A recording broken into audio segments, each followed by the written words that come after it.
কুড়িগ্রামে নিখোঁজ এক নারীকে তেঁতুল গাছের মগডালে দেখতে পাওয়াকে কেন্দ্র করে এলাকায় ব্যাপক চাঞ্চল্যের সৃষ্টি হয়েছে। ওই নারী গাছটিতে বসেছিলেন। পরে ফায়ার সার্ভিসের সদস্যরা তাকে উদ্ধার করতে গেলে সে হঠাৎ গাছ থেকে পাশের পুকুরে লাফিয়ে পড়েন।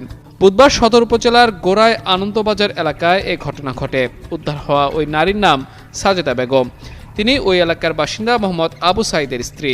স্থানীয়রা জানায়, বুধবার সকাল থেকে সাজেদা বেগমকে খুঁজে পাওয়া যাচ্ছিল না। পরিবারের সদস্যরা ও এলাকাবাসী বিভিন্ন স্থানে তাকে খোঁজাখুঁজি করেন। এক পর্যায়ে বাড়ির পাশের একটি বড় তেঁতুল গাছের মগডালে তাকে দেখতে পান স্থানীয়রা। এ সময় তাকে গাছের উপর বসে ও শুয়ে থাকতে দেখা যায়। খবর পেয়ে কুড়িগ্রাম ফায়ার সার্ভিস ও সিভিল ডিফেন্সের একটি দল ঘটনাস্থলে পৌঁছে উদ্ধার কার্যক্রম শুরু করে। এ বিষয়ে কুড়িগ্রাম ফায়ার সার্ভিসের উপসহকারী পরিচালক এনামুল হক জানান, ঘটনাস্থলে গিয়ে ওই নারীকে পুকুর পাড়ের একটি তেঁতুল গাছের মগডালে অবস্থান করতে দেখা যায়। তবে পরিবারের আপত্তির কারণে তাৎক্ষণিকভাবে উদ্ধার কার্যক্রমে কিছুটা বিঘ্ন ঘটে। তিনি আরও জানান, এ সময় হঠাৎ ওই নারী গাছ থেকে পাশের পুকুরে লাফ দেন। পরে ফায়ার সার্ভিসের সদস্যরা দ্রুত তাকে পুকুর থেকে উদ্ধার করেন।